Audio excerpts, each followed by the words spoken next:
యమలోకం గురించి చెప్పారు కదా, అది ఎలా ఉంటుందో వినాలనుకుంటున్నాను అన్నాడు. ఎవరు అనుకుంటున్నారండి వినాలని? ఒక్కడేనా అనుకుంటున్నాడా? నాకు మాత్రం చెప్పాలని కుతూహలంగా ఉంది. ఎందుకంటే అంత అందమైన లోకాన్ని ఎలా విడిచిపెడతాం? అద్భుతంట. ఎవరైతే యమలోకం గురించి వింటారో వారికి నరకయాతనలు ఉండవని చెప్పారు. ఇక్కడ ప్రతి అధ్యాయానికి ఫలం ఉండి గరుడ పురాణం విని సత్కర్మలు చేయడం ఒకటి, అసలు గరుడ పురాణం వినడమే సత్కర్మని చెప్తున్నాడు. అది గుర్తుపెట్టుకోండి, ఇది గొప్ప విశేషం. అందుకే ఎక్కడా చెప్పని ఒక ప్రత్యేక ఫలశ్రుతులు గరుడ పురాణానికి చెప్పారు. ఇతర పురాణాల్లో ఉన్నాయి లేక కాదు, కానీ దీనికి ప్రత్యేకంగా కొన్ని చెప్పారు. యమలోక కియన్ మార్గ కిదృశక్య నిర్మిత. చాలా ఏకాగ్రంగా వింటున్నాడండి గరుత్మంతుడు. ఎందుకంటే టైం దాటగానే వాచి చూసుకునే టైపు కాదు కదా గరుత్మంతుడు. చాలా ఏకాగ్రం, లేదా వింటూ ఉంటూ నిద్రపోతూ. నిద్ర ఎందుకు వస్తుంది? దాని మీద గౌరవం లేకపోవడం వల్ల. గుర్తుపెట్టుకోండి. అలాంటి వాడు కదా కాదు కదా గరుత్మంతుడు. శ్రద్ధగా విన్నాడు కనుక ఒక పాయింట్ పట్టాడు ఆయన. దక్షిణ మార్గంలోంచి వెళతారు యమలోకానికి అని చెప్పారే మీరు, ఎవరు పాపలు? మళ్ళీ మిగిలిన మార్గాలు ఏమిటి, అందులోంచి ఎవరు వెళ్తారని అడిగాడు. నాయనా శృణుతాక్ష ప్రవక్ష్యామి, నేను చెప్తున్నటువంటి యమలోకం ఎంత పరమ పూజ్యమేంటే ఋషులు దేవతలు కూడా దాన్ని పూజిస్తారు. ఆ నగరాన్ని వెళుతూ ఉంటారట, ఆ నగరానికి వెళుతూ ఉంటారట. యద్గమ్యం నారదాదిభి. పైగా యమలోకానికి వెళ్ళడం అంత తేలిక కాదు అన్నాడు ఇక్కడ. యమలోకం పుణ్యలోకం, దానికి వెళ్ళడం అంత తేలిక కాదు. దానికి వెళ్ళాలంటే ఎన్నో పుణ్యములు చేయాలి. తద్ధర్మనగరం దివ్యం మహాపుణ్యైరవాప్యతే. ఆ ధర్మనగర ప్రవేశం మహాపుణ్యముల వల్ల లభిస్తుంది సుమా. అది ఎక్కడున్నది అంటే మన భూమి నుంచి సరిగ్గా అంతరిక్షం వైపు చూసుకుంటే యామ్య నైరుతయోర్మధ్యే పురం వైవస్వతస్యతు. ఈ దక్షిణం వైపు నైరుతి భాగంలో ఉంటుందిట ఆ యమలోకం అనేటువంటిది. ఇది చెప్తున్నాడు ఇక్కడ. అయితే అక్కడికి వెళ్ళి మేము గ్రహం మీదకి వెళ్ళి వచ్చామంటే ఏమీ కనబడలేదంటే, గ్రహంతో నీ కంటితో ఏవి చూడగల అవే కనబడతాయి. ఎందుకంటే మనది పాంచభౌతిక శరీరములు కనుక పాంచభౌతిక నేత్రాలకు పాంచభౌతిక విషయములే గోచరిస్తాయి. పాంచభూతాలకు అతీతమైన తేజస్ శరీరాలు ఈ కళ్ళతో చూడలేవు నువ్వు. ఇది తెలుసుకోవాల్సినది. చూడలేవు కనుక లేదనకూడదు. గట్టిగా మాట్లాడితే నీ చుట్టూ తిరిగే క్రిములను చూడడానికి కళ్ళు సరిపోవు, మైక్రోస్కోపిక్ లెన్సెస్ కావాలి. అవునా లేదండి? అలాగని మైక్రోస్కోప్ లెన్స్ కనిపెట్టక పూర్వం క్రిములు లేవా? చెప్పండి. మైక్రోస్కోప్ కనిపెట్టిన తర్వాత చూడగలుగుతున్నాం, అంతే కదా. కనుక ఇవాళ యంత్రం వచ్చింది, కానీ ఆ యంత్రం కనబడక ముందు ఎవడైనా క్రిమి గురించి చెప్తే ఏమంటా? లేవండి అని అంటాం. అలాగే ఎప్పుడో వస్తాయి ఈ లోకాలు చూడగలిగే యంత్రాలు, కానీ యంత్రాలతో ఆ లోకాలు చూడలేం. ఉపాసనా దృష్టికి మాత్రమే, దివ్య దృష్టికి మాత్రమే కనిపిస్తాయి. కనుక ఈ మట్టి కళ్ళు వేసుకుని దివ్యత్వాన్ని చూడాలనుకోవడమే మొదటి తప్పు. ఇది గుర్తుపెట్టుకోవాలి. మట్టే కనబడుతుంది. మట్టి అంటే పాంచభౌతిక ప్రకృతే. కనుక ఏది దేనికి కన్ఫైన్ అయిందో దానికి అది కనబడుతుంది, అంతే కదండి. మీరు నీరుని పాత్రలో పట్టగలరు, గాలిని పాత్రలో పట్టలేరు. పాత్ర గాలిని పట్టలేదు, అంతే కదండి. పడుతుందా? నీరైతే కంటైన్ చేయగలదు. కనుక దేంతో పట్టుకోవాలి దాంతో పట్టుకోవాలి. అర్థమవుతుంది కదా. అలాగే ఇక్కడ వాళ్ళని పట్టుకోవడానికి వేరే నేత్రాలు కావాలి. కనుక అటువైపు దివ్య లోకములు ఉన్నాయి. అందులో ఇదంతా కూడా సర్వం వజ్రమయం, వజ్రమయమైనటువంటిది, దివ్యం అభేద్యం. దీనిలోని ఛేదించుకు వెళ్ళలేరు. చతురస్రం చతుర్ద్వారం. ఇది చతురస్రంతో ఉంటుంది, అంటే స్క్వేర్ టైపులో ఉంటుంది నగరం. దీనికి 4 ప్రాకారములు ఉంటాయి. దీని మొత్తం ప్రమాణం సహస్ర యోజనములతో ఉన్నటువంటిది. పైగా ఇందులో మొట్టమొదటిగా ఒక చిత్రగుప్త మందిరం ఉంది. ఇది చాలా అందంగా ఉంటుంది సుమా. సుందరమైన చిత్రగుప్త మందిరం. ఇది 27 ఆమడల వెడల్పుతో అంతే పొడవుతో ఉంటుంది. 10 ఆమడల ఎత్తుతో ఉంటుంది. లోహ ప్రాకారం దీని చుట్టూ ఉంటుంది. ఇక్కడ అద్భుతమైనటువంటి పతాకములు, ఉద్యానవనములు, దేవశిల్పులు చిత్రించినటువంటి శిల్ప, అద్భుతమైన సంగీతములతో నృత్యములతో శోభిల్లుతూ ఉంటుంది. గంధర్వులు, అప్సరస స్త్రీలు ఇత్యాదులు ఇక్కడ సంచరిస్తూ ఉంటారు. చిత్రగుప్తుడి సభ చాలా విశేషముగా ఉంటుంది. ఇతడిని అనుసరిస్తూ అనేక మంది సహకార గణములు, పరివార గణములు ఉంటాయి. వీరి సహాయంతో ఇతడి సర్వజీవుల యొక్క ఆయుర్దాయాదులు, కర్మల్ని లెక్క పెడుతూ ఉంటాడు. ఆయన చుట్టూ, ఆయన భవనానికి చుట్టూ కొన్ని భవనాలు ఉన్నాయట. తూర్పు భాగంలో జ్వరగృహం, దక్షిణ భాగంలో స్థూలరోగ గృహం, లూతా విస్ఫోట గృహం, పశ్చిమ భాగంలో యమపాస గృహం, అజీర్ణ అరుచి గృహం. అంటే రోగాదేవతలు ఇల్లుట. ఇవన్నీ రోగాలు కూడా దేవతలండి. లక్ష్మి రావాలి, రోగం రావాలంటే వీళ్ళు రావాలి. కనుక సృష్టిలో వాడి కర్మ కొద్దీ విజిట్ చేసే దేవతలే. గుర్తుపెట్టుకోండి వాడి దగ్గరికి. అవి రోగరూప దేవతలు. వీళ్ళు అక్కడ ఉంటారు. యమలోకానికి పంపించడం కోసం ముందు ఏజెంట్లు పంపించి తీసుకురావాలి కదా. కింకర్లు తర్వాత తీసుకొస్తారు. వాళ్ళకంటే ముందు రోగం వెళ్తుంది. వెళ్ళి వాళ్ళ మీద కూర్చుని వీళ్ళు లాగి పీకి అక్కడికి వెళ్ళడానికి తగిన విధంగా పెడుతుంది. కనుక రోగాలు కూడా ఆ బిల్డింగుల నుంచి గదులు వస్తాయి మన కోసం. వారి కోసం. అర్థమైంది కదా? కానీ రోగరూపగ్రహాలు ఎక్కడున్నాయి? మొత్తం చిత్రగుప్తుడు మందిరం చుట్టూ ఇవన్నీ ఉన్నాయి. ఏ దిక్కులో ఏ ఏ రోగాలు ఉన్నాయో చెప్పాడు. ఉత్తరంలో రాజయక్ష్మ పాండు రోగుల గృహములు, కొందరివి కంబైన్డ్ ఇళ్ళు అనమాట. అందులో 2-3 రోగాలు కూడా ఉంటూ ఉంటాయి భవనాలు కట్టుకుని. ఈశాన్య దేశంలో శిరోరోగ గృహం, ఆగ్నేయంలో మూర్ఛనా గృహం, నైరుతి దిగ్భాగంలో అతిసార గృహం. ముందే చెప్పాను కదా, సంస్కృతంలో చెప్పారు కానీ టైటిల్స్ అనుకోవద్దు, ఇవన్నీ రోగాల పేర్లు ఇవన్నీ. వాయవ్యంలో శీతదాహ గృహం, ఇవన్నీ ఉన్నాయి. ఇలాంటి వ్యాధులన్నీ చుట్టూ ఉంటే హాయిగా చిత్రగుప్తుడు ఉంటాడట. ఎందుకంటే ఆయన్నేవి బాధించట్లేదు కనుక ఆయన ఆర్డర్ మీద ఇవన్నీ ఉంటాయి. ఆ తర్వాత చిత్రగుప్తుడి యొక్క మందిరానికి 20 యోజనాల పైన ధర్మరాజ మందిరం ప్రకాశిస్తున్నది. ఇది రత్నమయం. చిత్రగుప్తుడి యొక్క మందిరానికి 20 యోజనాల పైన ధర్మరాజ మందిరం ప్రకాశిస్తున్నది. ఇది రత్నమయం. పైగా మెరుపు తీగల్లాంటి కాంతులతో మెరిసిపోతూ ఉంటుంది. ఇది మొత్తం 200 యోజనాల పొడవు, అంతే విస్తారము కలిగినటువంటిది. 10 యోజనాలు దాని ఎత్తు ఉన్నది. పైగా సహస్ర స్తంభాలతున్నది. వైఢూర్య రత్నములు, అనేక రకములైన భవనములు అందులో ఉన్నాయట. అనేక రకాల భవనాలు ఉంటాయి. పైగా భవనములు కూడా తెల్లగా ఉంటాయట ఒక్కొక్కటి. శరదభ్ర నిభం అన్నాడు ఇక్కడ. అంటే శరత్కాల మేఘాల్లా తెల్లగా ఉన్నాయి. వాటిపైన స్వర్ణ కలశాలు ఉంటాయి. విచిత్రమైన స్ఫటికమణి నిర్మిత సోపానాలు ఉంటాయి. వజ్రమయమైన గోడలుంటాయి. ప్రతిదానికి ముత్యాలు వేలాడుతుంటాయట కిటికీల నుంచి. ముత్యాజాల గవాక్షంచ అన్నాడు ఇక్కడ. ముత్యాలు జాలర్లు వేలాడుతుంటారు. వాళ్ళు ఏకంగా ముత్యాల దండలే వేలాడవేస్తూ ఉంటారు. ఆ విధంగా పైగా మృదంగ భేరీ నాదములు వినిపిస్తుంటాయి. సువర్ణ తోరణాలు ఉంటాయి. మంగళకరమైన వాతావరణం, అద్భుతమైన ఉద్యానవనాలు. చూసారా? అంటే యముడు ఎప్పుడు పాపుల మధ్యన కూర్చుని వాళ్ళ రోదనలు చూస్తూ కూర్చుంటాడని లేదు, హాయిగా ఉంటాడు ఆయన మహానుభావుడు. ఎందుకంటే శిక్ష వేసే చోట ఒకలా ఉన్నా జైలు వేరే ఉంటుంది, శిక్షించే చోట వేరేగా ఉంటుంది. కనుక మహానుభావుడు ఆయన మాత్రం చక్కటి వాతావరణంలో ఉన్నాడు. అద్భుతమైన పెద్ద సభ ఉందిట. ఆయన సభ ఎలా ఉంది అనేది వర్ణిస్తున్నాడు. ఈ సభ 100 యోజనాల పొడవుతో ఉన్నది. సూర్యప్రకాశమానమై ఉంటుంది. ఎలాగంటే అలా మారగలదట ఆ సభ. అంటే కామరూపిణి సభ అది. నాతి శీతం నాత్యుష్ణం, అంటే ఎక్కువ చల్లగా ఉండదు, ఎక్కువ వేడిగా ఉండదు. అంటే ఎయిర్ కండిషన్ అనమాట మొత్తం కూడా. ఆ విధమైనటువంటి పెద్ద సభ, సెంట్రల్ ఎయిర్ కండిషన్ లాంటిది. అద్భుతంగా అక్కడ చెప్పబడుతున్నది. మనోహ్లాదకరమైనటువంటి దివ్యమైన ఆ సభ.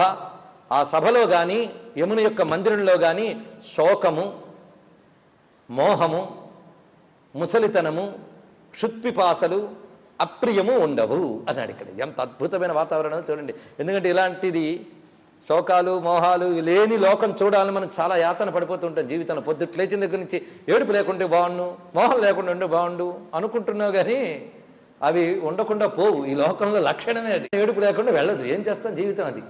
అవి ఎప్పుడు కూడా దివ్యలోకాల్లోనే ఉంటాయి. ఆ స్థితులు గుర్తుపెట్టుకోండి. కనుక దీంట్లో ఉంటూ మన దివ్యలోకాలకు కావాల్సిన పనులు చేస్తే అవి లేని స్థితికి చేరుకుంటాం. కానీ ఇక్కడే అవన్నీ రావాలంటే రావాలి. భూమిని స్వర్గంగా మారుస్తాం అని పెద్ద పెద్ద పాటలు పాడుతూ ఉంటాం. ఎవడి వల్ల కాదు, అది లేనిది. అది ఎలా అవుతుందండి? ఇది సుఖదుఖ మిశ్రితం. ఈ లోకం అంతా కూడా నిత్య ఘర్షణాత్మకం ఇదంతా కూడా. కనుక ఇదంతా అద్భుతంగా స్వర్గంలా మారిపోవాలి, ఆనందమయం కావాలి అనుకోవడం మంచిదే కానీ జరగదు. అది గుర్తుపెట్టుకోండి.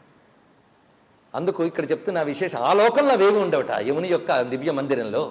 పైగా అక్కడ సమస్త కామములు తీర్చే శక్తులు ఉంటారట. ఆ 2 కామములు, దివ్యకామము, మానుష కామము అని 2 రకములు. ఈ కామనా శక్తులు అక్కడ ఉంటాయి. రసవంతమైన భక్ష్యభోజ్యాదులు ఉంటాయి. పైగా ఎక్కడ చూసినా పుణ్య శబ్దాలు వినబడుతూ ఉంటాయి. వృక్షములు అద్భుతమైనటువంటి కుసుమాలతో వాడకుండా ఉంటాయి. పైగా అంటే ఎంతమంది వచ్చినా హాయిగా ఉండేటట్టు విశాలంగా ఉంటుంది. అలాంటి సభని ఎవరు నిర్మించారు అంటే దేవశిల్పి అయిన విశ్వకర్మ చాలా కాలం తపస్సు చేసి నిర్మించేట. అక్కడ యముడు సామాన్యుడు కాదండి. ఈ సభాభవనంలో యముడిని ధ్యానించడం ఒక పెద్ద విశేషమైన ఉపాసన, యమధ్యానం. యముని యొక్క శక్తి ఎలాంటిది, యముని అనుగ్రహం ఎలాంటిది అంటే పోయిన ప్రాణాన్ని కూడా తిరిగి ఇచ్చాడు ఆయన. ఎవరికి? సావిత్రికి ఇచ్చి సత్యవంతుని తిరిగి బతికించలేదండి. యముని అనుగ్రహమూర్తి. భారతంలో చిన్న రహస్యమైన అంశాన్ని తీసుకుని అరవింద మహర్షి ఎంత అద్భుతంగా దర్శించి సావిత్రి అనబడే అద్భుతమైన కావ్యం రాసి ప్రపంచ ప్రసిద్ధి పొందాడు మీకు తెలుసు. కనుక యమునికి సంబంధించిన తత్వం చాలా ఉన్నది. అది కాలతత్వమైన విష్ణు స్వరూపం, అది తెలుసుకోవాలి. కానీ యముడనగానే గోళ లీల గుర్తొస్తాయి చాలామందికి. ఆయన్ని అడ్డం పెట్టుకుని గోళలు లీలలు చేసినటువంటి వాళ్ళు, వాటి మీద జోకులు చేసేవాళ్ళు, వాళ్ళందరూ కూడా దక్షిణ ద్వారం నుంచి వెళ్ళి మనం చెప్పుకున్న 21 అందులో ఎక్కడో దగ్గర సెటిల్ అయిపోయి వాళ్ళ అటురూట్లు. ఇది కనబడదు వాళ్ళకి భవనం. ఇప్పుడు ఈ భవనం, ఈ ప్రాంగణం మాత్రం పుణ్యజీవులకు మాత్రమే కనబడుతుంది. ఇప్పుడు మనందరం పుణ్యజీవులు హాయిగా ఎంటర్ అయిపోయాం లోపలికి. అవునా లేదా? అదేనండి పురాణానికి ఉన్న గొప్పతనం. భౌతికంగా సాధించలేనిది భావనతో సాధించేటట్టు చేస్తుంది పురాణం. భావిస్తే లౌకికమైనవి దొరకదు, కానీ భావిస్తే దివ్య విషయాలు దొరికిపోతాయి. ఇది భావించినందుకు గాను నీ జీవ సంస్కారంలోకి ఆ దేవతాశక్తి అనుగ్రహం వచ్చి ఈ జీవుడి పరాగతికి కూడా సహకరిస్తుందిట.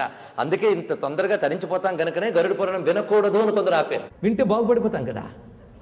సరే, మొత్తానికి అందరూ ఎంత అద్భుతంగా ఉంటారో చూపిస్తున్నాడు. ఇక్కడికి చేరేవారు రకరకముల ఎలాంటి వాళ్ళు చేరుతారంటే ఉగ్ర తపస్సును చేసిన వారు, మంచి వ్రతములను ఆచరించిన వారు, సత్యవాదులు, కర్మల యొక్క ఫలాన్ని త్యజించినటువంటి వారు, సిద్ధులు, పుణ్యకర్మలు ఆచరించి పవిత్రులైన వారు, ప్రకాశమాన దేహంతో దివ్యమైనటువంటి అంబరములు, దివ్యమైన భూషణములు ధరించి ఆ సభలోకి ప్రవేశిస్తారట. అలాంటి జీవులు మాత్రమే ప్రవేశించగలరు. ఎందుకంటే ఏ దేవతా భక్తులైనా ఈ సభలోకి ఎంటర్ కావలసిందే. అక్కడ వాళ్ళకి కావలసినటువంటి అదొక చెక్ పోస్ట్ అనుకోండి, వాళ్ళని చెక్ చేయరు, అంతే కదండి. చెక్ పోస్ట్ దగ్గరికి వెళ్ళినప్పుడు మనం ఆల్రెడీ పే చేసి ఉంటే వాడు మర్యాదగా థ్యాంక్స్ గో అని అంటాడు. ఈ దేశంలో కనబడు. అందుకని తొందరగా నవ్వి అంత చక్కగా పలకరించే సంస్కారాలు ఇక్కడ కనబడవు. అందరూ ముఖం విరిచినట్టు మాట్లాడతారు. సాధారణంగా ఆ చెక్ పోస్టులు ఉండేవాళ్ళు అంత ప్రేమగా పలకరించారు. కొన్ని చోట్ల కనబడుతుంది. చక్కగా కట్టేవాడికి ఏం బాధ లేదు, హాయిగా పంపిస్తాడు. ఎలాగా అక్కడ అదొక పెద్ద అద్భుతమైన చోటు. ప్రతి వాడికి ఇది ముఖ్యమైన మజిలీ, గుర్తుపెట్టుకోండి. మనం చెప్పుకునే జీవన్ముక్తుడికి మాత్రం ఇవి కాదు ఇక్కడ చెప్పేది, పుణ్యజీవుల విషయంలో మనం చెప్పుకుంటున్నాం. ఎలాగా అక్కడ అదొక పెద్ద అద్భుతమైన చోటు. ప్రతి వాడికి ఇది ముఖ్యమైన మజిలీ, గుర్తుపెట్టుకోండి. మనం చెప్పుకునే జీవన్ముక్తుడికి మాత్రం ఇవి కాదు ఇక్కడ చెప్పేది, పుణ్యజీవుల విషయంలో మనం చెప్పుకుంటున్నాం. తస్యాం సధర్మో భగవాన్ ఆసనే అనుపమే శుభే. అక్కడ కూర్చుంటాటండి. ఇంత విస్తారమైన సభలో యమధర్మరాజు కూర్చున్నాడు. కూర్చున్న స్వామిని ఒక్కసారి ధ్యానిద్దాం. నేను స్వామిని ఎందుకు చెప్తున్నానంటే, యముని నిత్యం స్మరించుకుని నమస్కరించుకుంటే చాలు. ఆ స్వామి ఎలా ఉన్నాడంటే, ఆ ముందు ఆయన కూర్చున్న ఆసనం ఎలా ఉందో చూడండి. 10 యోజన విస్తీర్ణే స్వర్ణరత్నైస్సు మండితే. 10 యోజనాలు విస్తీర్ణంతో ఉందిట. యోజనం అంటే మన గతంలో చెప్పుకున్నాం, సుమారు 9.5-10 మైళ్ళు ఉంటుందని వరాహమిహిరుడు బృహత్ సంహితలో చెప్పిన ఆధారంగా మనం చెప్పుకుంటున్నాం. అలా 10 యోజనాలంటే లెక్క కట్టుకోండి. అంత విస్తీర్ణమైన ఆసనం ఆయనకి. దానిలో అనేక రత్నములు ఉన్నాయి. పైగా దానిపైన ఒక అద్భుతమైన తెల్లని ఛత్రం శోభిల్లుతున్నది. దానిపై కూర్చున్నట్టే యముడు ఎంత అందంగా ఉన్నాడో చూడండి. కుండలాలంకృత శ్రీమాన్ మహామకుటమండిత. చాలా అందమైన శోభతో, ప్రకాశవంతమైన దేహంతో, కుండలములు అలంకరించుకుని, దివ్యమైన కిరీటం పెట్టుకుని, సర్వాలంకార సంయుక్త నీలమేఘ సమప్రభ. ఆయన నీలమేఘ సమానమైన కాంతితో అన్ని అలంకారములు ధరించి ఉన్నాడు. బాల వ్యజన హస్తాభిరప్సరోభిశ్చ వీజిత. అని ఇటు అటు కూడా అప్సరసలు ఒకరు వ్యాళము ఒకరు వ్యజనము పట్టుకుని విసురుతూ ఉన్నారట. అంటే విసనకర్ర చామరము పట్టుకుని విసురుతూ ఉన్నారు. పైగా చుట్టూ గంధర్వాణాం సమూహశ్చ సంఘశ్చాప్సరోగణా గీతవాదిత్ర నృత్తాజై పరితస్సేవయంతితం. అంతేకాదు గంధర్వులు, అప్సరవ గణములు ఇవన్నీ కూడా గీతవాద్యములతో ఆయన్ని సేవిస్తూ ఉన్నాయి. అంతేకాదు చిత్రగుప్తుడు మొదలైన వారు కూడా అక్కడ ఉన్నారు. మృత్యునా పాసహస్తేన కాలేన చ బలీయస. ఒక చేత్తో కాలపాశాన్ని, బలమైన కాల మృత్యుపాశాన్ని పట్టుకున్నట్టు ఆయన. చిత్రగుప్తుడు మొదలైన వారందరూ సేవిస్తున్నారు. చుట్టూ కూడా పాసదండధరులైనటువంటి మహాభటులు కొలుచుకుంటూ ఉన్నారు. అంతేకాదు పితృదేవతలు అనేక రూపాలతో ఆయన చుట్టూ ఉంటారు. ఎందుకంటే పితృగణ స్వామి అని ఆయనకి పేరు కనుకనే యముని అనుగ్రహం ఉంటే పితృగణములు మనల్ని అనుగ్రహిస్తాయి. అగ్నిశ్వాత్తాశ్చ పితరః సోమపాచౌష్మపాశ్చయే. 31 పితృగణాలలో వీళ్ళందరూ ఉన్నారు. అగ్నిశ్వాత్తులు, సోమపులు, ఉష్మపులు మొదలైన వారు, బర్హిషదులు. పైగా పితృగణముల్లో 2 రకాలు ఉన్నారు, మూర్తములు, అమూర్తములు. ఏ రూపము లేకుండా కేవల తేజపుంజముల్లాగున్న పితృగణములు ఉన్నారు. అమూర్తములు అంటే వాళ్ళు. మూర్తములు అంటే సాకార రూపములో ఉన్న పితృగణములు ఉన్నారు. 2 రకాల పితృగణములు ఉన్నారు. వాళ్ళందరూ అక్కడ ఉన్నారట యముని చుట్టూ. స్వధావంతో బర్హిషదో. స్వధావంతులు అంటే స్వధా అనే మంత్రం గుర్తుంది కదా, స్వధావంతులు. బర్హిషదులు మూర్తామూర్త రూపములతో ఆయన చుట్టూ ఉన్నారు. అర్యమాధ్యాహ వీళ్ళు పితృగణముల్లో ఒకరు. వీళ్ళందరూ మూర్తిమంతస్తధాపరే సర్వే తే మునిభిస్సార్థం ధర్మరాజం ఉపాసతే. ఈ పితృగణములందరూ మునులతో కలిసి ధర్మరాజుని ఉపాసిస్తుంటారు. ఇది ధర్మరాజు, గుర్తుపెట్టుకోండి. ధర్మస్వరూపుడు, ధర్మానికి అధిదేవత, ధర్మదేవత ఇతను.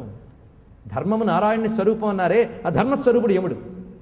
కానీ యమోపాసన అంటే ధర్మోపాసన. ధర్మం కొద్దిపాటి పాటించిన తృప్తిపడే దైవం ఇతడు.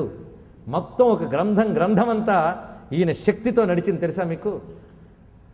ఆ శక్తి మీరు జాగ్రత్తగా పట్టుకోగలిగితే మహాభారతంలో కనబడుతుంది. అందులో ధర్మశక్తి బాగా చూపిస్తాడు. అందులో యముడు ప్రధానం. ఎక్కడ ధర్మం ఉంటుందో అక్కడ విష్ణువు ఉంటాడట. అందుకే ధర్మం పక్కనే కూర్చున్నాడు. ధర్మరాజు అండి. యుధిష్ఠిరుడు. ఆయన మీరు జాగ్రత్తగా పరిశీలిస్తే మొదటి నుంచి అనేక పర్వాల్లో చిట్ట చివరికి అరణ్య పర్వం ముగిసిన తర్వాత కూడా పరీక్షిస్తాడు. యముడు వచ్చి అక్కడ తెలుసా, యక్ష రూపంలో వచ్చి యక్ష ప్రశ్నలు వేసింది ఎవడు? ఈయనే, ధర్మదేవత. ప్రశ్నలు వేశాడు. ప్రశ్నలు వేసి నువ్వు అర్హుడివి, సద్గతకు అర్హుడివని సర్టిఫై చేశాడు. ఆయన సర్టిఫై చేస్తేనే ధర్మరాజు గొప్పవాడయ్యాడు. గుర్తుపెట్టుకో. అంతేకాదు చిట్ట చివరికి ధర్మరాజు వెళ్ళేటప్పుడు స్వర్గారోహణంకి అప్పుడు ఎదుర్కొన్నది మహానుభావుడు ఇతడే. గుర్తుపెట్టుకో. కనుకనే ఈయన తత్వం తెలియాలంటే చాలా స్టడీ చేయాలి. మన వేదం దర్శించి చెప్పినట్టు దేవతల యొక్క విశేషములు తెలియాలంటే తపోదృష్టి, ఉపాసనా దృష్టి రెండూ లేకపోతే శ్రద్ధ అదేనే ఉండాలి. మూడు లేని వాడికి దేవతలు తెలియవలసిన అవసరం దేవతలకి లేదు. ఇది తెలుసుకోండి. ఈ విధంగా స్వామి ప్రకాశిస్తూ ఉంటే ఆయన చుట్టూ ఉన్న మునులు పేర్లు చెప్తున్నాడు. వీళ్ళని తలంచకుండా మన ధన్యులమైపోతాం. అత్రిర్వశిష్ఠ పులహో దక్ష క్రతురథాంగిరా జామదగ్న్యో భృగుశ్చైవ పులస్త్య అగస్త్య నారద ఏతే చాన్యే చ బహవః పితృరాజ సభాసదః. అది పితృరాజ సభ అన్నారు. పితృరాజు అంటే ఈయనేనండి. నసక్ష పరిసంఖ్యాతుం నామభికర్మభిస్తదా. అక్కడ ఇంకా ఎంతమంది ఉన్నారంటే లెక్క పెట్టలేవు, అంతమంది ఉన్నారు అన్నాడు. పైగా అందులో మరికొందరు కూర్చున్నట్ట వాళ్ళు ధర్మశాస్త్రాన్ని వ్యాఖ్యానించి చెప్పగలిగే ధర్మవేత్తలు ఉన్నారట. ధర్మరాజు కదండి, ధర్మానికి సంబంధించిన వాళ్ళందరూ ఉన్నారు. వ్యాఖ్యాభిర్ధర్మశాస్త్రాణం నిర్ణేతారో యథాతథం సేవంతే ధర్మరాజంతే శాసనాత్ పరమేష్ఠినః. బ్రహ్మశాసనం చేత ధర్మ నిర్ణేతలు అక్కడ యమును కొలుచుకుంటూ ఉంటారట. బ్రహ్మశాసనం ఇది. పైగా అనేక మంది దివ్య చక్రవర్తులు కూడా అక్కడ ఉంటారు. వాళ్ళ దివ్య చక్రవర్తులు వాళ్ళ పేర్లు చెప్తున్నాడు. రాజాన సూర్యవంశీయా సోమవంశ్యాస్తధాపరే సభాయాం ధర్మరాజంతే ధర్మజ్ఞా పర్యుపాసతే.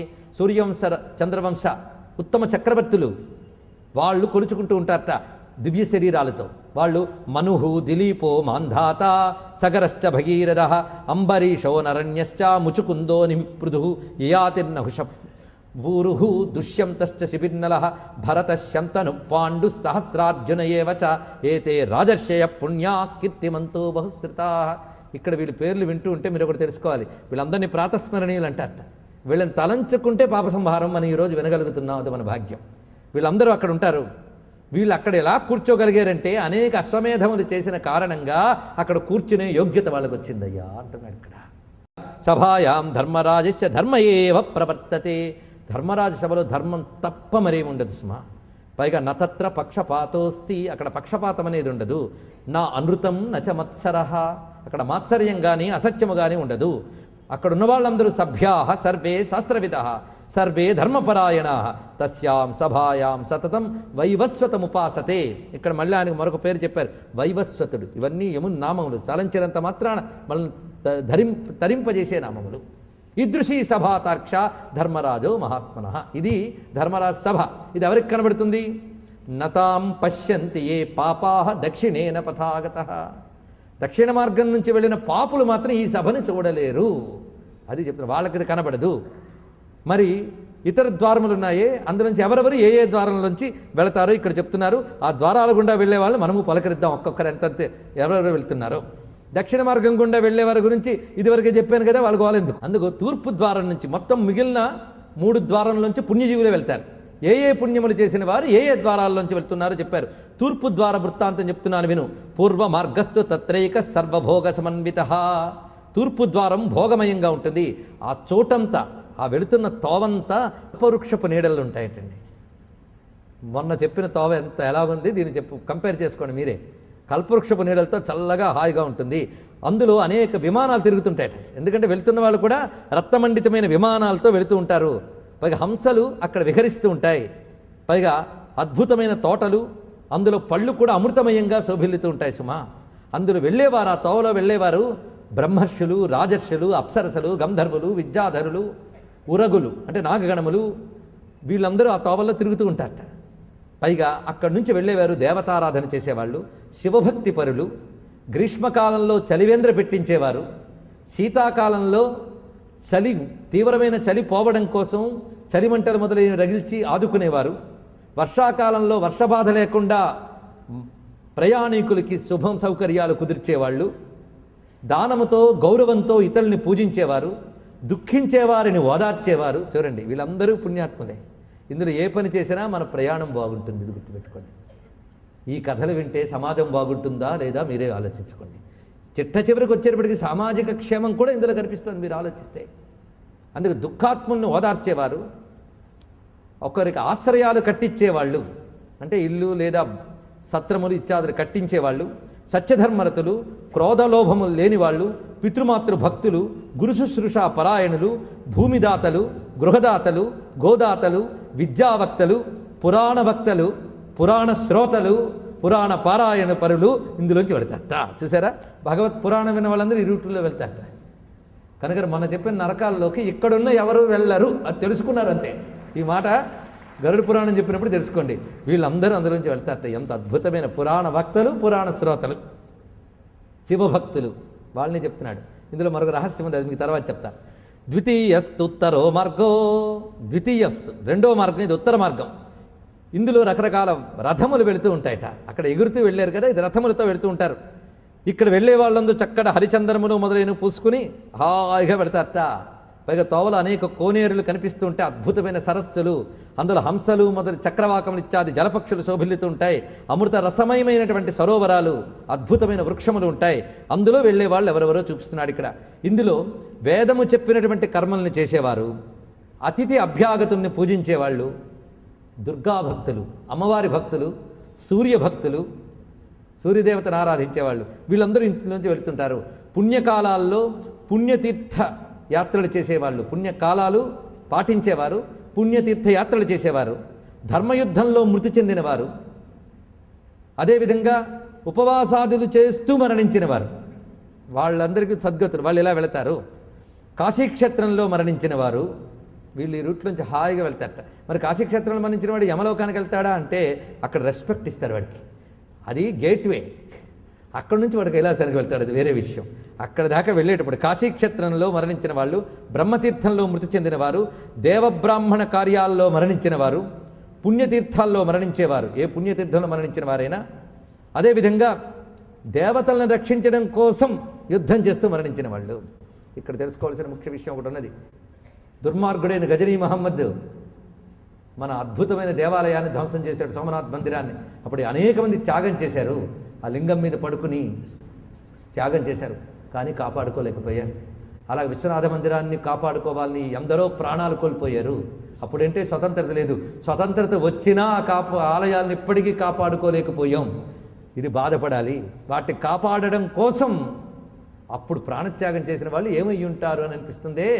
వాళ్ళకి ఈ లోకంలో ఉండే అల్పసుఖాల కంటే అక్కడికి తీసుకెళ్తారనమాట. ఇది తెలుసుకో. మన దేవుడిని మనం కాపాడుకోలేకపోతే ఇంకెందుకండి. దేవాలయం దేవుడి కోసం కాదు, మన కోసం. మన కోసం దేవుడు వచ్చినప్పుడు ఆలయాన్ని కాపాడుకోవాల్సిన బాధ్యత మనకుందా లేదా? మీ ఇంటికి వచ్చిన వ్యక్తి గదిలో కూర్చుంటే ఎవడు కొట్టేస్తే పర్వాలేదు అనకూడదు. మీకోసం మీ ఇంటికి వచ్చిన వాడిని మీరు కాపాడుకోవాలి. అలా భగవద్ ఆలయాన్ని కాపాడుకోవాల్సిన అవసరం ప్రతి హిందువుకు ఉంది.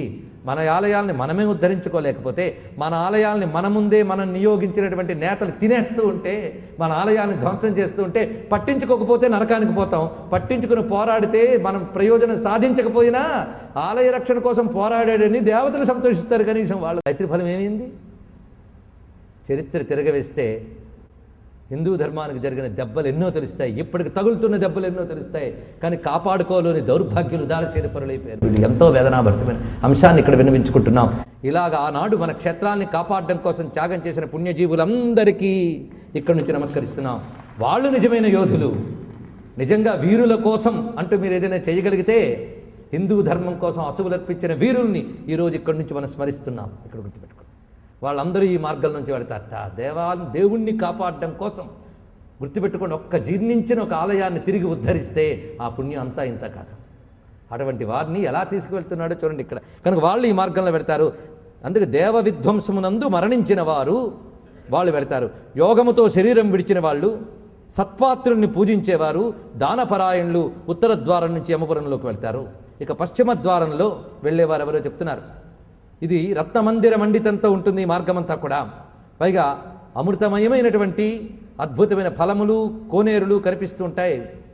పైగా అద్భుతమైన మాతంగ గజాలు తిరుగుతూ ఉంటాయట అటు ఇటు. అంటే ఏనుగులు, ఐరావత సమానమైన ఏనుగులు అక్కడ తిరుగుతూ ఉంటాయి, అవి కూడా అందంగా కనిపిస్తూ ఉంటాయి.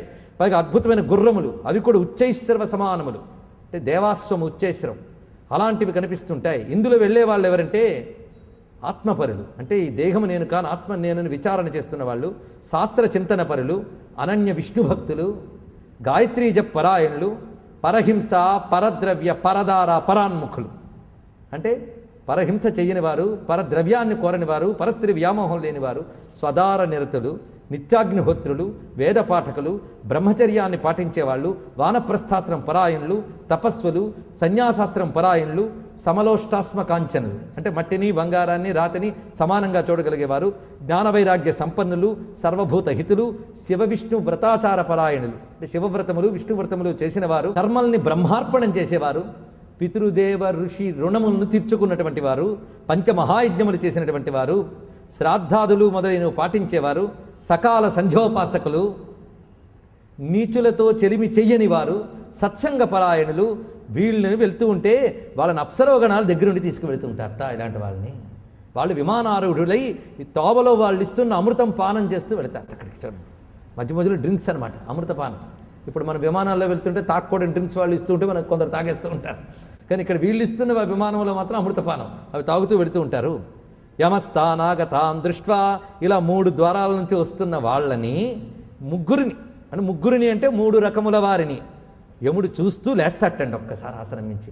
మహానుభావుడు తాను లేచి పలుకుతున్నాడు. అంతేగాని అక్కడ ఎవరికి పరిచారకుడు ఉన్నాడులే వాడి తెచ్చి కూర్చోబెడితే నేను వెళ్ళి చూద్దాం లేదు, యముడే వస్తాట. అంటే వీళ్ళు ఎంత పుణ్యజీవులో చూడండి.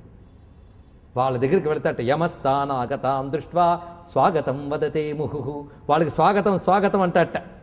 సముత్థానంచ కురుతే తేషాం గచ్చతి సమ్ముఖం, ఎదుర్కోలు పలికి వాళ్ళని తీసుకొచ్చి అద్భుతమైన ఆసనం మీద కూర్చోబెట్టి వాళ్ళకి పాద్యము అర్ఘ్యము ఇస్తాట. అప్పుడు వాళ్ళకి యముడు ఎలా కనబడతాడు చూడండి. తదా చతుర్భుజో భూత్వా శంఖచక్రగదాశిభృత్ పుణ్యకర్మరతానంచ స్నేహాన్ మిత్రవదాచరేత్. ఎలా ఉంటాడంటే శంఖచక్ర గదాపద్మములు ధరించి నీలమేఘశ్యాముడి కనబడతాట యముడు. ఇప్పుడు చెప్పండి, యముడు ఎవరు? విష్ణు స్వరూపమే. ఇది తెలుసుకోవాల్సింది. కనుక యముడిని ఎందుకు స్మరించారు చేసింది. ఇప్పుడు యముడు అంటే భయం పోయిందా లేదా? ఆయన అనుగ్రహం ఎంత గొప్పదో తెలుసుకోండి ఇక్కడ. కానీ యముడు ఎంత ప్రేమగా, పైగా పుణ్యకర్మలు చేసిన వీళ్ళందరినీ స్నేహాన్ మిత్రవదాచరేత్, స్నేహధర్మంతో మిత్రులు గల ప్రేమగా చూస్తాట. వాళ్ళకి సింహాసనం ఇస్తాట, నమస్కారం చేస్తాట, పాద్యార్ఘ్యములు ఇచ్చి చందనాదులు అలది పూజిస్తాట. పూజించి అంటాడు వాళ్ళతో, నమస్కుర్వత్ భూసభ్యా జ్ఞానినం పరమాదరాత్. ఆయన సభలో ఇంతమంది కూర్చున్నారు కదా, ఎందుకు చెప్పుకున్న సభలో కూర్చున్న వాళ్ళందరినీ లేపి వీళ్ళని నమస్కరించండి, వీళ్ళు పుణ్యాత్ములు జ్ఞానులు, వీళ్ళకి నమస్కారం చేయాలి, నమస్కారం చేయండి అంటట. వాళ్ళందరూ లేచి నమస్కరిస్తారటండి వీళ్ళని. ఎవరిని? పుణ్యజీవుల్ని. ఇందాక చెప్పిన ఋషులు దేవతలు నమస్కరిస్తారు. అప్పుడు ఆయన అంటట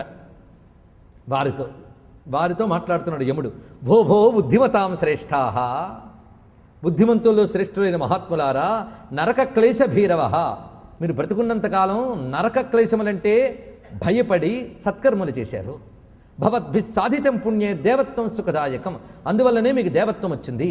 ఎందుకంటే దేవత్వం సాధించడానికి యోగ్యత మనుష్యత్వం. కనుక మనుష్యత్వం పొందినవాడే మాత్రమే దేవత్వాన్ని పొందగలడు. మానుషం దుర్లభం ప్రాప్య నిత్యం యస్తున సాధయేత్ సయాతి నరకం ఘోరం కోన్యస్తస్మాద్ అచేతన. దుర్లభమైన మనుష్య జన్మ పొంది కూడా దేవత్వాన్ని పొందే ప్రయత్నం చేయకపోతే వాడు నరకాలకు పోతాడు. మీరు ఆ ప్రయత్నం చేశారు, ఎంత గొప్ప విషయం. ఎందుకంటే శరీరం ఎప్పుడూ అస్థిరమే. దాన్ని స్థిరంగా ఉంచాలని ప్రయత్నంతో ఉంటుందనే భ్రమతో చేయరానివన్నీ చేస్తాను. దానికి స్థిరమైన సౌఖ్యాలు పోయి అస్థిరమైన పాపాల వల్ల స్థిరమైన నరకాలు అనుభవిస్తున్నాం. కనుక స్థిర సౌఖ్యం కోసం అస్థిర శరీరాన్ని సద్ధర్మానికి వినియోగించుకోవాలి. ఇక్కడ గొప్ప మాట చెప్తాడు. ఉదయం పూట వండిన అన్నం కొన్ని గంటలు పెడితే అది పాడైపోతుంది, అవునా లేదా? కొన్ని గంటలు వదిలేస్తే సాయంత్రానికల్లా పాడైపోతుంది, మనమే తినలేం. కానీ ఉదయం పెట్టిన అన్నం సాయంత్రానికి పాడైపోతుంది. అంటే ఉదయం పెట్టింది సాయంత్రానికి పాడైపోయి అన్నాన్ని తింటూ అలాంటి అన్నంతో తయారైన ఈ శరీరం మాత్రం ఉంటుందా అని అడిగాడు. ఎంత చక్కటి మాట చెప్పాడు. ఉదయం పెడితే సాయంత్రంగా పాడయ్యే అన్నంతో పోషించుకునే శరీరం మాత్రం ఎప్పుడు ఉంటుందా అని అడిగాడు. ఇక్కడ అది పాడయ్యే అన్నం దాంతో పోషించుకున్న పాడయ్యే శరీరం.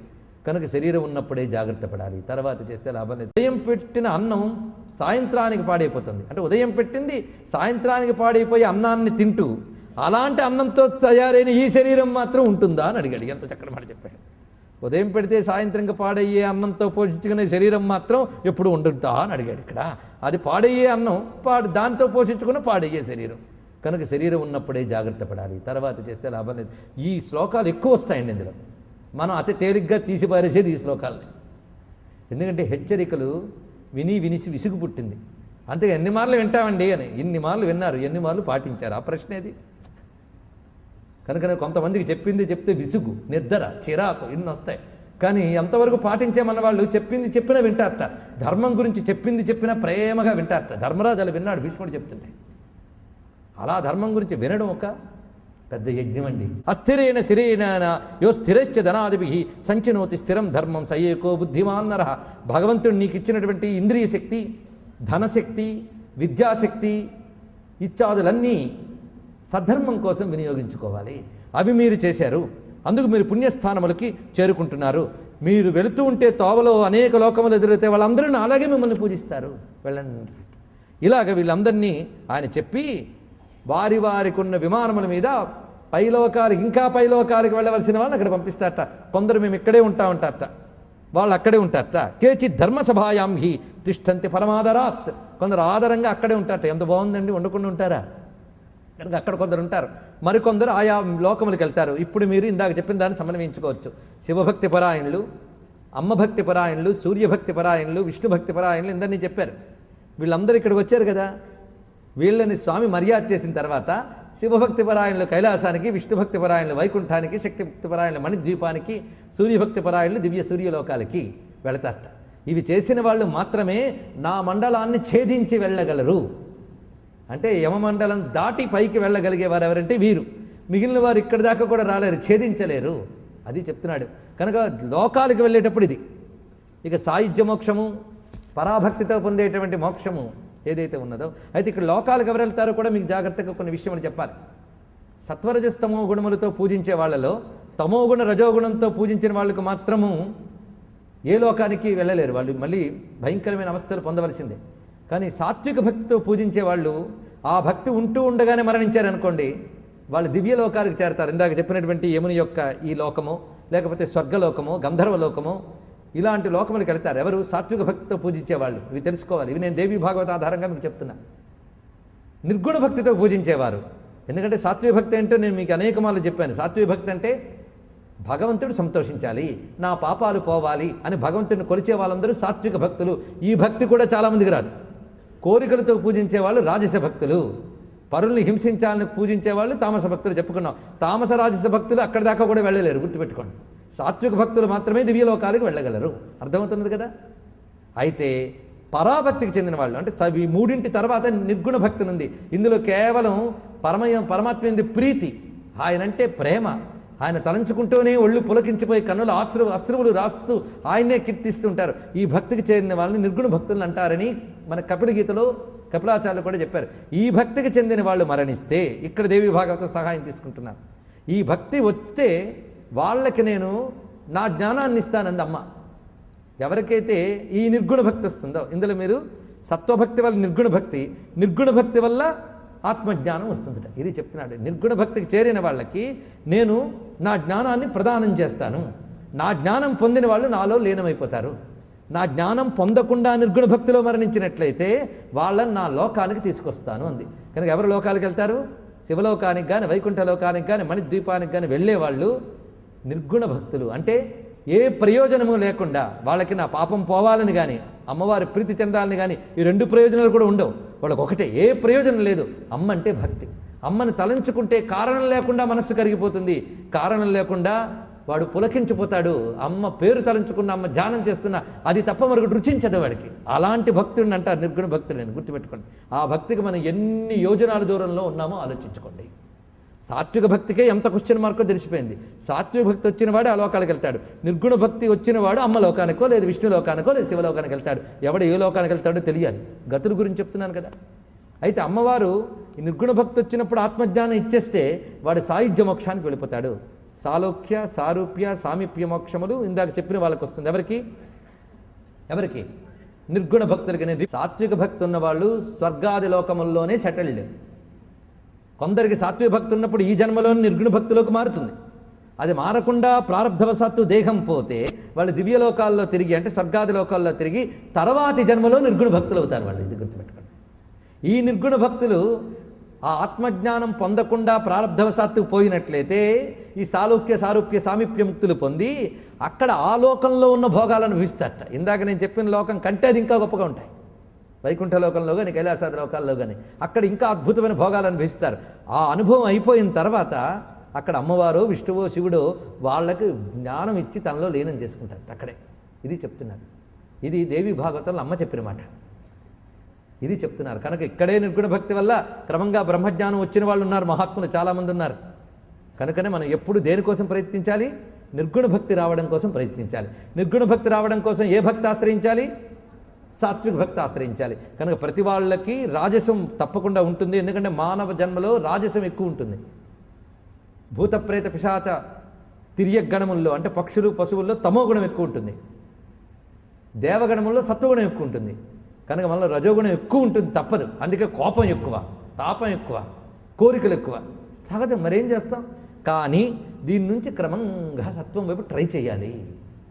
అది చేస్తే నిర్గుణ భక్తి ఎప్పుడు వస్తుంది, అది వస్తే కైవల్యం ఎప్పుడు వస్తుంది. ఇది క్రమం. నేను మొత్తం మీకు గరుడ పురాణంలో హిందూ ధర్మంలో మోక్షం అంటే ఏమిటో కూడా కాన్సెప్ట్ చెప్పడం జరిగింది కదా వివరంగా. ఇది అర్థం చేసుకుంటే చాలు. ఉదయం పెట్టిన అన్నం సాయంత్రానికి పాడైపోతుంది. అంటే ఉదయం పెట్టింది సాయంత్రానికి పాడైపోయి అన్నాన్ని తింటూ అలాంటి అన్నంతో తయారైన ఈ శరీరం మాత్రం ఉంటుందా అని అడిగాడు. ఎంత చక్కటి మాట చెప్పాడు. ఉదయం పెడితే సాయంత్రంగా పాడయ్యే అన్నంతో పోషించుకునే శరీరం మాత్రం ఎప్పుడు ఉంటుందా అని అడిగాడు. ఇక్కడ అది పాడయ్యే అన్నం దాంతో పోషించుకున్న పాడయ్యే శరీరం. కనుక శరీరం ఉన్నప్పుడే జాగ్రత్త పడాలి, తర్వాత చేస్తే లాభం లేదు. ఈ శ్లోకాలు ఎక్కువ వస్తాయండి ఇందులో. మనం అతి తేలిగ్గా తీసిపారేసేది ఈ శ్లోకాలని. ఎందుకంటే హెచ్చరికలు విని వినిసి విసుగు పుట్టింది. అంతే ఎన్ని మార్లు వింటామండి అని. ఇన్ని మార్లు విన్నారు, ఎన్ని మార్లు పాటించారు? ఆ ప్రశ్నేది.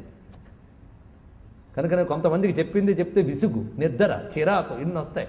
కానీ ఎంతవరకు పాటించేమన్న వాళ్ళు చెప్పింది చెప్పినా వింటారట. ధర్మం గురించి చెప్పింది చెప్పినా ప్రేమగా వింటారట. ధర్మరాజు అలా విన్నాడు భీష్ముడు చెప్తుంటే.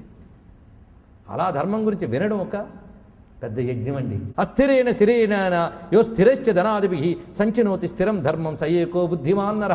భగవంతుడు నీకు ఇచ్చినటువంటి ఇంద్రియ శక్తి, ధనశక్తి, విద్యాశక్తి ఇత్యాదులన్నీ సద్ధర్మం కోసం వినియోగించుకోవాలి. అవి మీరు చేశారు, అందుకు మీరు పుణ్యస్థానములకి చేరుకుంటున్నారు. మీరు వెళుతూ ఉంటే తోవలో అనేక లోకములు ఎదురైతే వాళ్ళందరూ అలాగే మిమ్మల్ని పూజిస్తారు, వెళ్ళండి. ఇలాగ వీళ్ళందరినీ ఆయన చెప్పి వారి వారికి ఉన్న విమానముల మీద పైలోకాలకి, ఇంకా పైలోకాలకి వెళ్ళవలసిన వాళ్ళని అక్కడ పంపిస్తారట. కొందరు మేము ఇక్కడే ఉంటారట, వాళ్ళు అక్కడే ఉంటారట. కేచి ధర్మసభాయాం హి తిష్టంతి పరమాదరాత్. కొందరు ఆదరంగా అక్కడే ఉంటారట. ఎంత బాగుందండి, ఉండకుండా ఉంటారా? కనుక అక్కడ కొందరు ఉంటారు, మరికొందరు ఆయా లోకములకు వెళ్తారు. ఇప్పుడు మీరు ఇందాక చెప్పిన దాన్ని సమన్వయించుకోవచ్చు. శివభక్తి పరాయణులు, అమ్మభక్తి పరాయణులు, సూర్యభక్తి పరాయణులు, విష్ణుభక్తి పరాయణులు ఇందరినీ చెప్పారు. వీళ్ళందరూ ఇక్కడికి వచ్చారు కదా. వీళ్ళని స్వామి మర్యాద చేసిన తర్వాత శివభక్తి పరాయణులు కైలాసానికి, విష్ణుభక్తి పరాయణులు వైకుంఠానికి, శక్తిభక్తి పరాయణులు మణిద్వీపానికి, సూర్యభక్తి పరాయణులు దివ్య సూర్యలోకాలకి వెళతారట. ఇవి చేసిన వాళ్ళు మాత్రమే నా మండలాన్ని ఛేదించి వెళ్ళగలరు. అంటే యమమండలం దాటి పైకి వెళ్ళగలిగే వారు ఎవరంటే వీరు. మిగిలిన వారు ఇక్కడి దాకా కూడా రాలేరు, ఛేదించలేరు. అది చెప్తున్నాడు. కనుక లోకాలకు వెళ్ళేటప్పుడు ఇది. ఇక సాయుధ్య మోక్షము, పరాభక్తితో పొందేటువంటి మోక్షము ఏదైతే ఉన్నదో, అయితే ఇక్కడ లోకాలకు ఎవరు వెళ్తారో కూడా మీకు జాగ్రత్తగా కొన్ని విషయములు చెప్పాలి. సత్వరజస్తమో గుణములతో పూజించే వాళ్ళలో తమోగుణ రజోగుణంతో పూజించిన వాళ్ళకు మాత్రము ఏ లోకానికి వెళ్ళలేరు. వాళ్ళు మళ్ళీ భయంకరమైన అవస్థలు పొందవలసిందే. కానీ సాత్విక భక్తితో పూజించే వాళ్ళు ఆ భక్తి ఉంటూ ఉండగానే మరణించారనుకోండి, వాళ్ళు దివ్య లోకాలకు చేరతారు. ఇందాక చెప్పినటువంటి యముని యొక్క ఈ లోకము, లేకపోతే స్వర్గలోకము, గంధర్వలోకము, ఇలాంటి లోకములకు వెళ్తారు ఎవరు? సాత్విక భక్తితో పూజించేవాళ్ళు. ఇవి తెలుసుకోవాలి. ఇవి నేను దేవీ భాగవత ఆధారంగా మీకు చెప్తున్నా. నిర్గుణ భక్తితో పూజించేవారు. ఎందుకంటే సాత్విక భక్తి అంటే నేను మీకు అనేక మార్లు చెప్పాను. సాత్విక భక్తి అంటే భగవంతుడు సంతోషించాలి, నా పాపాలు పోవాలి అని భగవంతుడిని కొలిచే వాళ్ళందరూ సాత్విక భక్తులు. ఈ భక్తి కూడా చాలామందికి రాదు. కోరికలతో పూజించే వాళ్ళు రాజస భక్తులు, పరుల్ని హింసించాలని పూజించే వాళ్ళు తామస భక్తులు చెప్పుకున్నాం. తామస రాజస భక్తులు అక్కడి దాకా కూడా వెళ్ళలేరు, గుర్తుపెట్టుకోండి. సాత్విక భక్తులు మాత్రమే దివ్యలోకాలకు వెళ్ళగలరు. అర్థమవుతున్నది కదా.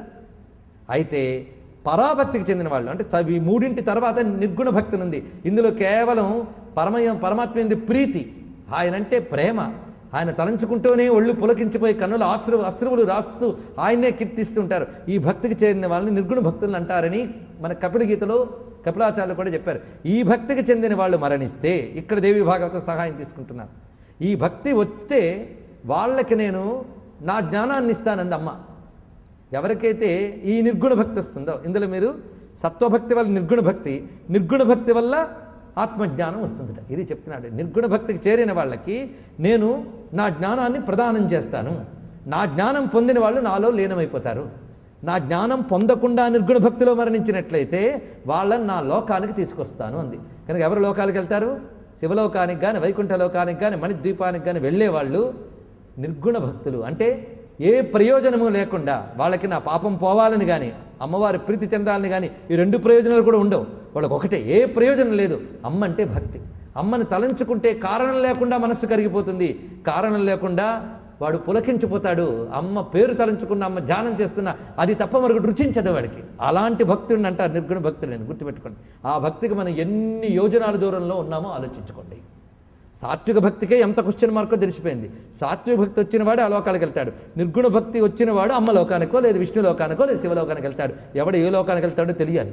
గతుల గురించి చెప్తున్నాను కదా. అయితే అమ్మవారు ఈ నిర్గుణ భక్తి వచ్చినప్పుడు ఆత్మజ్ఞానం ఇచ్చేస్తే వాడు సాయుధ్య మోక్షానికి వెళ్ళిపోతాడు. సాలోక్య సారూప్య సామీప్య మోక్షములు ఇందాక చెప్పిన వాళ్ళకి వస్తుంది. ఎవరికి? నిర్గుణ భక్తులకి. సాత్విక భక్తి ఉన్నవాళ్ళు స్వర్గాది లోకముల్లోనే సెటిల్డ్. కొందరికి సాత్విక భక్తి ఉన్నప్పుడు ఈ జన్మలోని నిర్గుణ భక్తిలోకి మారుతుంది. అది మారకుండా ప్రారంధవశాత్తు దేహం పోతే వాళ్ళు దివ్యలోకాల్లో తిరిగి, అంటే స్వర్గాది లోకాల్లో తిరిగి తర్వాతి జన్మలో నిర్గుణ భక్తులు అవుతారు వాళ్ళు. ఇది గుర్తుపెట్టుకోండి. ఈ నిర్గుణ భక్తులు ఆ ఆత్మజ్ఞానం పొందకుండా ప్రారంధవశాత్తు పోయినట్లయితే ఈ సాలోక్య సారూప్య సామీప్య ముక్తులు పొంది అక్కడ ఆ లోకంలో ఉన్న భోగాలను అనుభవిస్తారట. ఇందాక నేను చెప్పిన లోకం కంటే అది ఇంకా గొప్పగా ఉంటాయి. వైకుంఠ లోకంలో కానీ కైలాసాది లోకాల్లో కానీ అక్కడ ఇంకా అద్భుతమైన భోగాలు అనుభవిస్తారు. ఆ అనుభవం అయిపోయిన తర్వాత అక్కడ అమ్మవారో విష్ణువో శివుడో వాళ్ళకి జ్ఞానం ఇచ్చి తనలో లీనం చేసుకుంటారు అక్కడే. ఇది చెప్తున్నారు. ఇది దేవి భాగవతంలో అమ్మ చెప్పిన మాట. ఇది చెప్తున్నారు. కనుక ఇక్కడే నిర్గుణ భక్తి వల్ల క్రమంగా బ్రహ్మజ్ఞానం వచ్చిన వాళ్ళు ఉన్నారు, మహాత్ములు చాలామంది ఉన్నారు. కనుకనే మనం ఎప్పుడు దేనికోసం ప్రయత్నించాలి? నిర్గుణ భక్తి రావడం కోసం ప్రయత్నించాలి. నిర్గుణ భక్తి రావడం కోసం ఏ భక్తి ఆశ్రయించాలి? సాత్విక భక్తి ఆశ్రయించాలి. కనుక ప్రతి వాళ్ళకి రాజసం తప్పకుండా ఉంటుంది. ఎందుకంటే మానవ జన్మలో రాజసం ఎక్కువ ఉంటుంది. భూత ప్రేత పిశాచ తిర్యగణముల్లో అంటే పక్షులు పశువుల్లో తమోగుణం ఎక్కువ ఉంటుంది. దేవగణముల్లో సత్వగుణం ఎక్కువ ఉంటుంది. కనుక మనలో రజోగుణం ఎక్కువ ఉంటుంది, తప్పదు. అందుకే కోపం ఎక్కువ, తాపం ఎక్కువ, కోరికలు ఎక్కువ, సహజం. మరేం చేస్తాం? కానీ దీని నుంచి క్రమంగా సత్వం వైపు ట్రై చేయాలి. అది చేస్తే నిర్గుణ భక్తి ఎప్పుడు వస్తుంది, అది వస్తే కైవల్యం ఎప్పుడు వస్తుంది. ఇది క్రమం. నేను మొత్తం మీకు గరుడ పురాణంలో హిందూ ధర్మంలో మోక్షం అంటే ఏమిటో కూడా కాన్సెప్ట్ చెప్పడం జరిగింది కదా వివరంగా. ఇది అర్థం చేసుకుంటే చాలు. నేను మొత్తం మీకు గరుడ పురాణంలో హిందూ ధర్మంలో మోక్షం అంటే ఏమిటో కూడా కాన్సెప్ట్ చెప్పడం జరిగింది కదా వివరంగా. ఇది అర్థం చేసుకుంటే చాలు.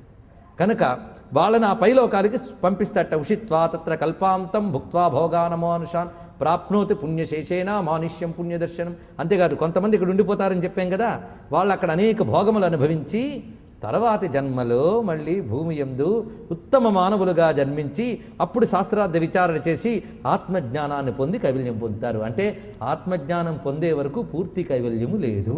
ఇది తెలుస్తుందన్నమాట. నరకం కంటే ఇవి చాలా బెటర్, ఏమిటి బెస్టే దాంతో పోలిస్తే. అంతే కదా, నరకం కంటే భూమి బెటరు. కానీ బెటర్ కానీ ఇక్కడ ఉన్నాం కదా, నరకం నుంచి వెళ్ళిపోదామన్నా వెళ్ళలేం కదా. కానీ వెళ్ళే ఉపాయం ఇక్కడే ఆలోచించుకోవాలి. అది చూసుకుంటే దివ్యలోకాల్లో హాయిగా ఉండొచ్చు. దివ్యలోకాలు దొరకడం కూడా కష్టం అన్నాం. కానీ దివ్యలోక సుఖాలు అనుభవించిన తర్వాత మళ్ళీ భూమి యందు అవతరిస్తాం. క్షీణే పుణ్యే మర్త్యలోకం విశంతని స్వామి చెప్పిన మాట ఇది. ఇక్కడ పుట్టేగా ఏం చేస్తాడు? ఇలాంటి వాళ్ళే పుణ్యజన్మలు పొందుతారు. మనం చూస్తుంటే కొందరు యోగులైపోవడం కనిపిస్తుంది, కొందరు చిన్నప్పుడే వెళ్ళిపోయి సిద్ధులైపోవడం కనిపిస్తుంది. మనకు ఒంటికి 80 ఏళ్ళు వచ్చినా ఇంకెక్కడే ఉన్నట్టు కనిపిస్తుంది. ఎందువల్ల? ఇందాక చెప్పిన వాళ్ళందరూ ఈ పుణ్యజన్మలు అక్కడ పుణ్యానుభవాలు పొంది భూమి మీద పుట్టిన వాళ్ళు. వాళ్ళ పుట్టకే చాలా బాగుంటుంది అన్నాడు ఇక్కడ. ఆ పుట్టకలో చెప్పాడు. మొన్న చెప్పాం, ఈ 4 రోజులు కలిపేసుకునే వాళ్ళు వీళ్ళకి పాపయోనుల్లో పాపజన్మలు ఎలా వస్తాయో చెప్పాం. అలా కాకుండా సదాచార సంపన్నులు ఇంట్లో పుడతారట ఇలాంటి వాళ్ళు. దీన్నే కృష్ణ గీతలో స్వామి శుచీనాం శ్రీమతాంగే యోగ భ్రష్టో విజాయతే అనే మాట అన్నాడు. దాన్నే ఇక్కడ మరొకరు ఇంకా చెప్తున్నాడు, శుచీనాం శ్రీమతాంగే జాయతే సుకృతి యథ. అలాంటి వాళ్ళు సదాచార సంపన్నమైన గృహంలో పుడతారట. ఆ పుట్టిన దగ్గర నుంచి వాళ్ళు పుట్టుక దగ్గర నుంచి మంచి శాస్త్రములు చదివే అవకాశం వస్తుంది. సరైన గురువులు లభిస్తారు వాళ్ళకి. వాళ్ళ సత్కర్మల యందు ఆసక్తి పుడుతుంది. పుణ్యజీవులకే సత్కర్మల యందు ఆసక్తి పుడుతుంది. ఎందుకంటే శునకాన్ని తీసుకెళ్లి సింహాసనం మీద కూర్చోబెట్టినా ఎంగిలాకులకు పరిగెత్తినట్టుగా కొందరికి ఎంత పుణ్యకర్మలు కుర్చీలో కూర్చోబెట్టి 2 గంటలు చెప్పినా తదనంతరం పాపకర్మల వైపే బుద్ధి పరిగెడుతుందట. కానీ పుణ్య సంస్కారములు ఉన్న వారికి పుణ్యకర్మల యందు రతి ఏర్పడుతుంది. దాన్ని బట్టి ఎవడు పుణ్యజీవుడు పోల్చుకోవచ్చు. అలాంటి వాళ్ళు జాగ్రత్తగా ఉంటూ శాస్త్రములు ఆధారం చేసుకుని ఉంటారు సుమా. వాడు ఈ శరీరాన్ని సక్రమంగా వినియోగించుకుంటాడు. ఇప్పుడు ఈ శరీరం అంటే ఏంటో చెప్తున్నాను విను. ఈ శరీరానికి 2 రకాలైనటువంటి లక్షణములు ఉన్నాయన్నారు. ఈ 2 ఈ మనకున్న శరీరానికి నిజానికి స్థూల సూక్ష్మ కారణ శరీరం అని అంటాం. కానీ ఇందులో ఉన్న విశేషం ఏంటంటే 2 శరీరములు. ఒకటి ఐహిక శరీరము, రెండవది పారమార్థిక శరీరము. ఐహిక శరీరాన్నే మరొక మాట చెప్తున్నాడు ఇక్కడ. ఐహిక శరీరాన్ని వ్యావహారిక శరీరం అని అంటారు. పరమార్థ శరీరం కూడా ఉంది. ఐహిక శరీరంలో వ్యావహారిక శరీరం అంటే ఏంటో చెప్తున్నాడు. ఇది వ్యవహార శరీరం. అంటే లోకంలో మనం శరీరం అనగానే ఏమనుకుంటామో అది వ్యవహారం. గుర్తుపెట్టుకోండి. ఈ వ్యవహార శరీరంలో ఏముంటాయి అంటే రక్త మాంస మజ్జాదులు ఉంటాయి. రక్తము మాంసం. చెప్పండి శరీరం అంటే ఏంటో. బయట కనబడే చర్మమా, లోపల చాలా మెటీరియల్ ఉంది. ఈ మెటీరియల్ అంతా చెప్పాడండి ఇక్కడ. ఆశ్చర్యపోతారు మీరు. మన శరీరంలో ఎన్ని ఎముకలు ఉంటాయి, రక్తం ఎంత ఉంటుంది, మాంసం యొక్క పరిమాణం అంతా, దంతాల విశేషములు ఏంటి, అదేవిధంగా నాడీ మండలం ఎలా ఉంటుంది, మధ్య ఎలా ఉంటుంది, అన్నీ వర్ణించాడు శరీరం. ఆ కౌంటింగ్ చూస్తే ఆశ్చర్యపోతాయి. ఇంత చక్కగా చెప్పాడు. శ్లేష్మం ఎలా ఉంటుంది ఇత్యాదులన్నీ వర్ణించాడు ఇక్కడ. ఇదంతా కలుపుకొని వ్యవహార శరీరం అంటారు. ఇది పురాణం చెప్పకలే ప్రతివాడికి తెలుసు. లేకపోతే స్కాన్ చేయించుకోవాలో, ఎక్స్రేలు తీసుకోవాలో. కానీ ఇవన్నీ ఉన్నాయి కదా. దీన్ని ఏమంటారు? పరమార్థ శరీరం కూడా ఇందులో ఉందిట. అది మాత్రం స్కానింగ్లకు దొరకదు, ఎక్స్రేలకు దొరకదు. కానీ ఉంటుంది. ఈ పరమార్థ శరీరం ఏంటో చెప్తాను. నీ దేహాన్ని ఆ పరమార్థ శరీరంగా ధ్యానించు. ఇక్కడ నుంచి మనకి మెడిటేషన్ వైపు తీసుకెళ్తున్నాడు. నీ దేహాన్ని పరమార్థ శరీరంగా ధ్యానించడం మొదలుపెట్టాలి. ఇక్కడ నీ దేహంలో పరమార్థ శరీరాన్ని దర్శించడం మొదలు పెడితే నీ దేహం దివ్యం అవుతుంది. దివ్యమైన దేహం ఇక్కడే నువ్వు సాధించుకున్నప్పుడు నీ దివ్య స్థితికి వెళతావు. ఎలా ధ్యానించాలో ఇక్కడ చెప్తున్నాడు. భువనాని చ సర్వాణి పర్వత ద్వీప సాగరా ఆదిత్యాద్యాగ్రహా సంతి శరీరే పరమార్థికే.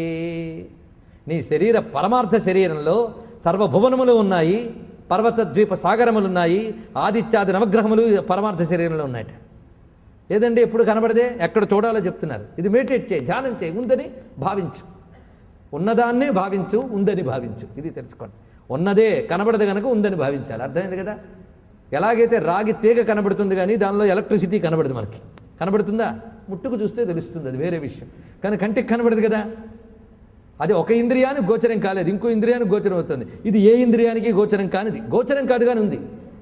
రాగి తీగలో ప్రసరిస్తున్న విద్యుత్ కనబడదు కానీ లేదని అనం. ఉందని ఎలా తెలుసుకుంటాం? దానివల్ల వెలిగిన బల్బో, దానివల్ల తిరిగే ఫ్యానో అది ఉందని తెలియజేస్తుంది. అలాగే లోపల ఇవి ఉంటేనే ఈ బల్బు, ఈ ఫ్యాను తిరుగుతుంది. గుర్తుపెట్టుకోండి. ఆ లోపల ఏ ఏ స్థానంలో ఎలా రకాలుగా సమస్త దేహం, ఈ దేహంలో సమస్త విశ్వం ఎలా ఉందో చూపిస్తున్నాడు ఇక్కడ. కనుక ఈ శరీరానికి బ్రహ్మాండ శరీరానికి సమన్వయం, ఇదే పిండాండ బ్రహ్మాండ సమన్వయం. ఇక్కడ యోగంలోకి లాక్కుపోతున్నాడు మనల్ని. పిండాండ బ్రహ్మాండ సమన్వయం ఎలా చేయాలో. అంతేగాని దేహాన్ని తిట్టుకుంటూ కూర్చోకూడదు. పరమార్థం సాధించినప్పుడు ఈ దేహం ఎందుకు పనికి రావాలని తిట్టారు. పరమార్థం సాధించడానికి ఈ దేహం కంటే గొప్ప సాధన లేదు. కనుక దేహాన్ని సక్రమంగా వినియోగించుకోవాలి.